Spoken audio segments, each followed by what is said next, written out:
when in the face of adversity, who or what do you become? I think we can agree that the word love has been so misconstrued, is, oh gosh, has been like dragged through the mud, just like the word God and many others, words of very high vibration.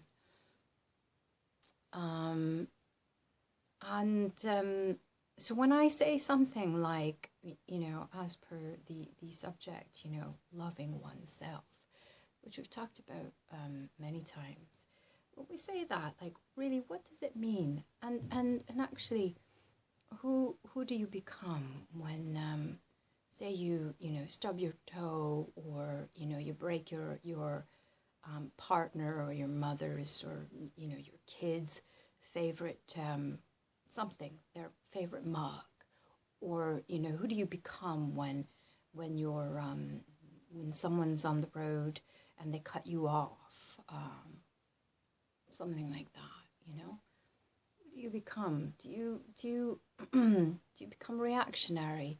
Do you react? Do you defend? Do you with the former two examples given, do you get angry with yourself? Like, is it a big, oh fuck, what have I done? I'm such an idiot. Or other, and when someone does cut you off the road, what's your response to that? It's all right, are we getting defensive? Are we getting reactive? Or are you able to sort of have a, take yourself back, walk away, recognize that actually I'm really angry, but I'm gonna walk away from this situation and be angry somewhere else. Can you do that? Or do you do that? And then finally, and there's numerous sort of options or plays in between, but can you get to a place? Are you at this place already where you have developed the love in yourself so much that someone, and let's say family, can go off at you, and you smile inwardly, not outwardly, not necessarily outwardly to further instigate them. That's not what this is about. It's not about instigating, rather the opposite, actually. You smile inwardly, carry on with what you're doing, and love them. That's what that inward smile is doing.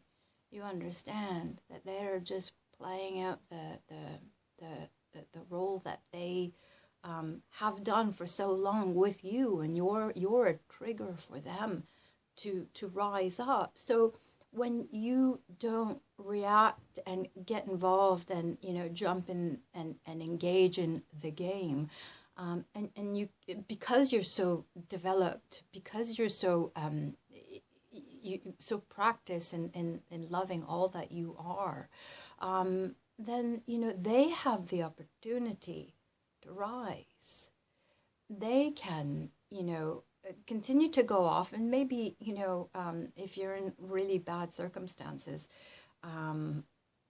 someone's gonna throw something at you, or I don't think if you're that developed in your selfness you're gonna be around that. It's possible, though. It's possible. There was Jesus, right?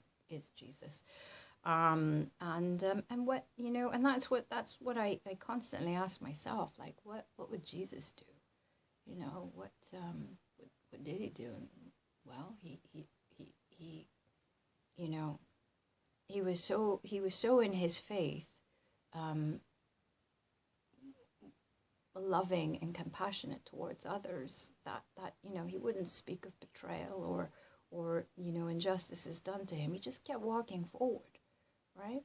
So those are sort of like three options of many. We get reactive and defensive, and we engage, we jump into the game, and then you know how that ends. The second is you walk away and you go flip out somewhere else where no one's looking or listening, and deal with it on your own, right? And the third is to just well, you're so developed that you just chill, really chill, not like pretending, So how do you get there? How do you get to that place? And well, you have to. One has to become aware of.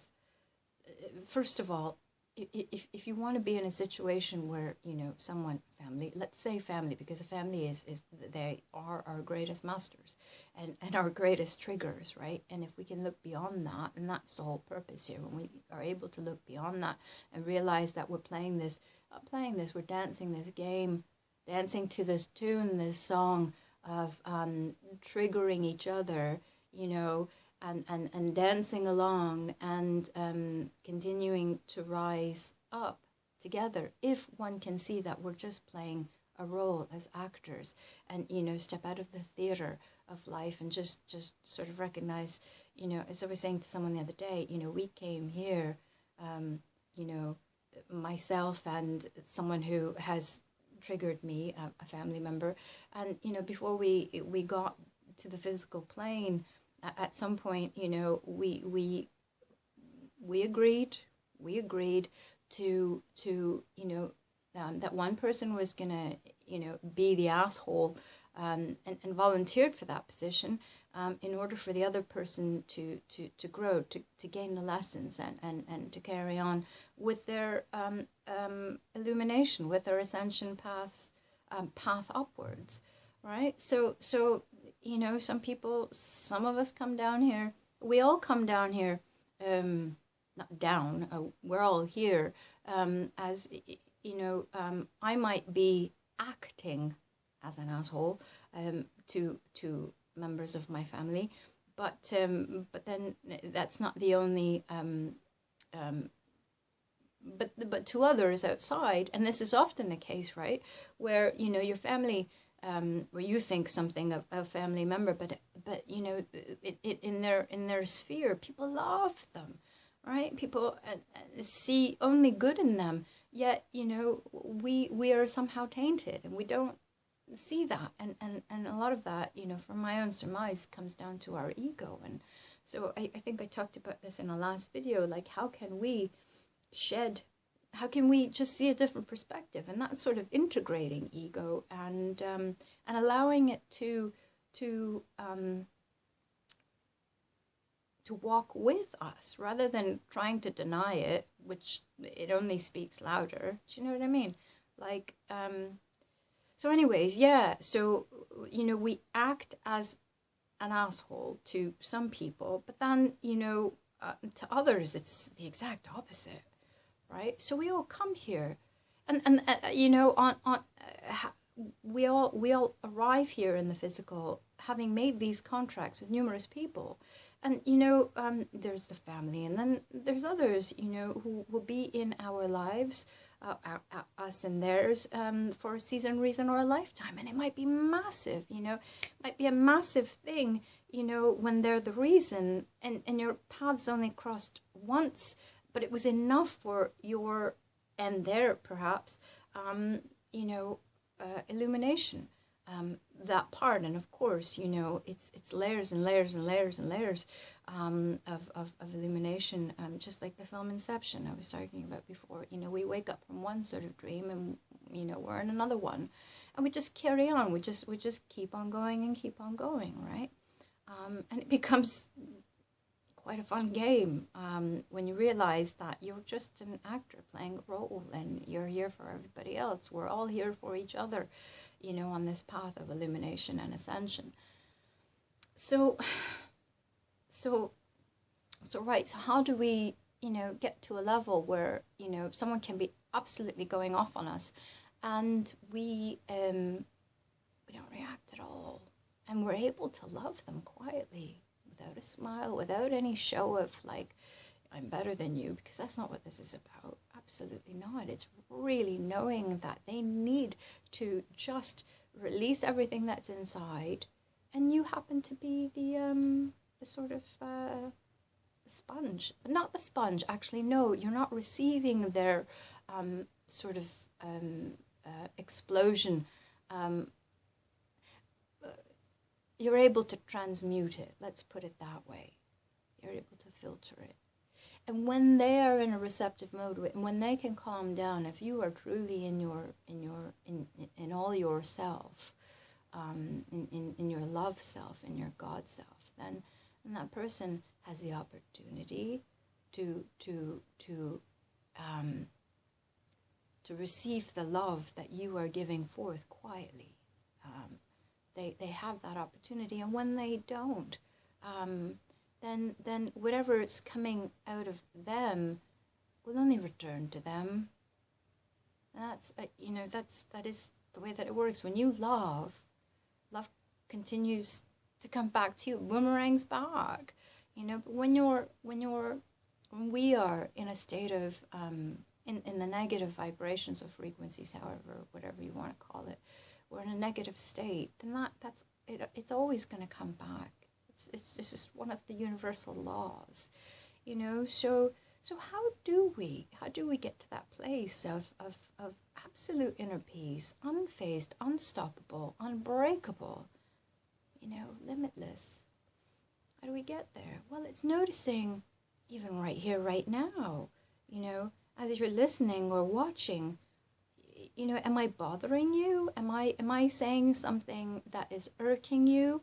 And what do you say? What do you say to the screen, or what do you say out loud? Like, oh, F her, and who does she think she is? And you're probably not listening if you do think that. But well, anyways, I don't know. I don't know who's listening or watching. And but it's really in the little things that we when we become aware how we're reacting. At first, there's a lot of reaction, right? I mean, like we have, as is said, 60 to 70,000 thoughts, in upwards of that in a day, and a greater portion of them are negative, right? So if you just spend a day and see how you're reacting, how you're responding to things, anything starts to rain, what do you say? If it's you wake up in the morning and it's cloudy, what do you say? If you burn your egg on the pan, what do you say? What happens? I can tell you, like, I'm walking along this morning, and this is my sort of self-talk is, and this, it literally is, I love you, Manj. I love you. And the response to that is, I know. It's always that, and I'll walk along in the morning, and that's what it is. It's just, I love you. I know. I love you. I know. And it's really this, it's, oh goodness, like, it might, if you were to try that now and you haven't done it, it might come across as really strange and well, that's a lie, and I don't love, or you think you love yourself, but we can always love more. We always can. So that's, it's been a great many years of unraveling, unlearning, and learning life properly, and learning myself without, having unlearned all those things and let them go. And who am I? What am I? What am I here for? What do I do? What am I? I am love. So are you. We all are at the very foundation of it,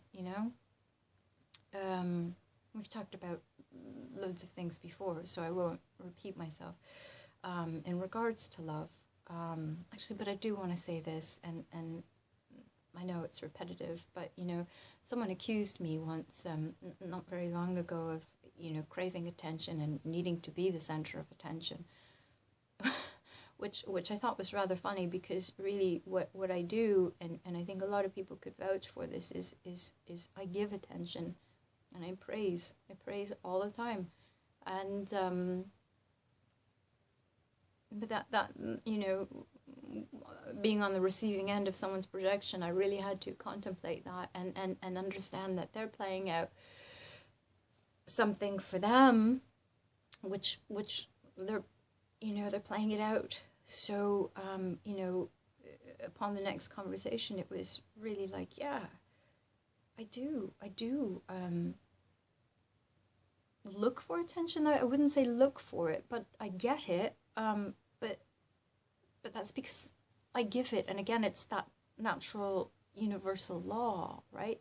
I give. And it's not this like I give it to get it. It's just,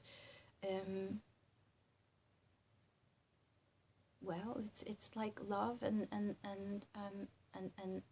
thoughts of love or thoughts of hate. You know, you receive what you give. You do, and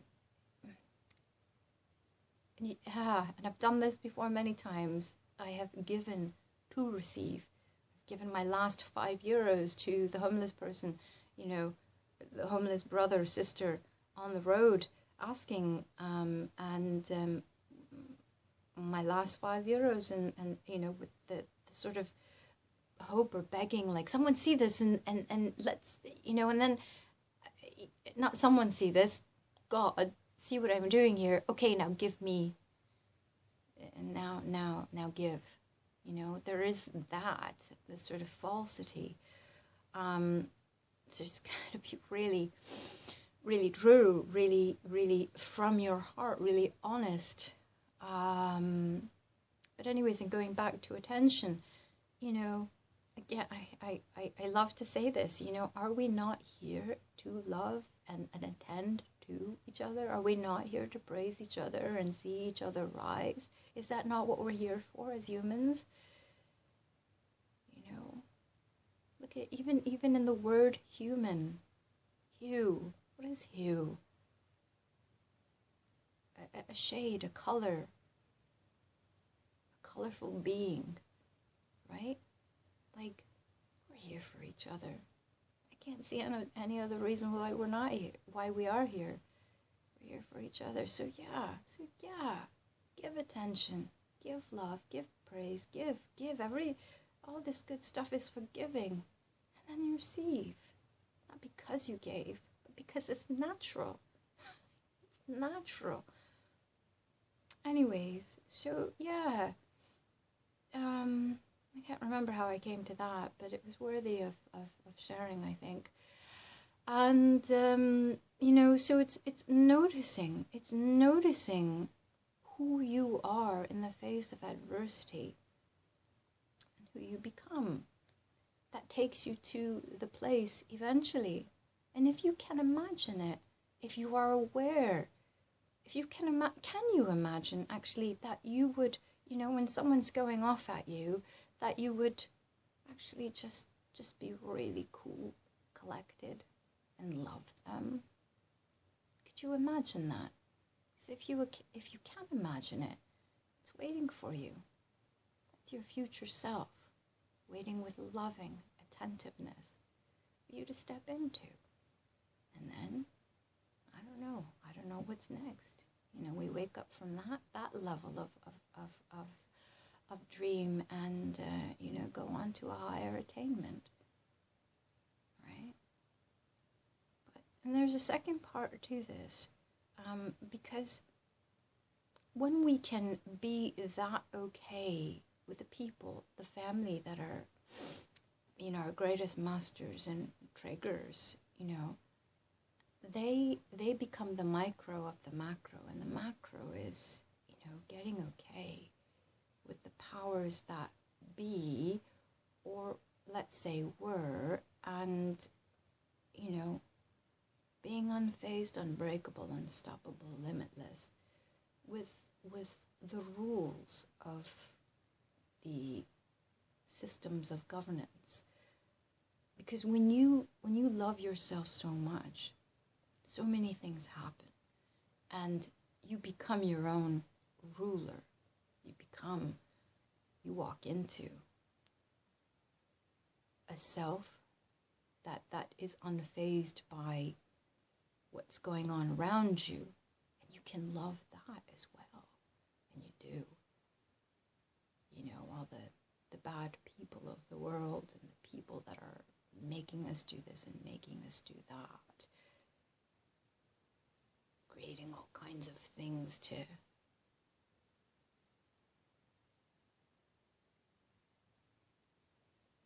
get us to react. When you don't react, remember, they have the opportunity to receive. When you don't react and you love, they have the opportunity to receive that which you are sending forth, the love, with great compassion. When they don't, it comes back to them, their harm, their ill will. It'll go back to them. So can you imagine, you know, you've got one family member stood in front of you, and you're cool and collected. Now you're taking on the whole world. You know, the powers that were, who some people still see as the powers that be. You're taking on the whole world of those in perceived power positions. And when there's more people like you, let's say 1% of the population, the mass collective, there's, say, 1% of people who are so collected, so cool, so calm. I don't know. What do you think that maybe the ill will of the, let's say there's 1% that sort of rule the world. We get 1% of the mass populace that just doesn't react and rather loves fiercely. What would happen to that 1% who's trying to rule, has ruled for a long time, who no longer have power over us? There's nothing that they could do. Nothing. That would throw you off the throne that you've built for yourself. And I don't mean like a pedestal. Because that's what self-love is, becoming the king or queen of your life. There are other words that are higher. You fill that in. You, sat on your throne.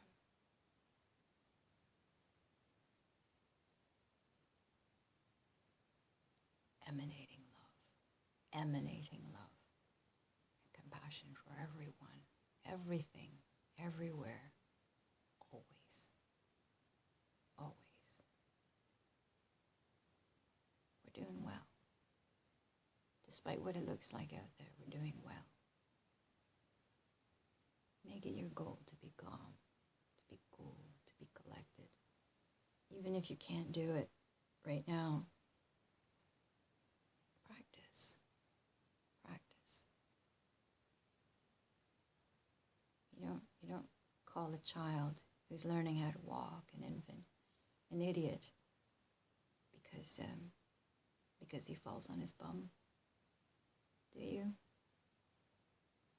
No, we encourage and we praise and we give so much attention to that child. And they want nothing but to please you, to walk, to run. Do you know what I mean? Anyways, I leave that with you, and I wish you a wondrous day, here and now. You are so very blessed, and I love you.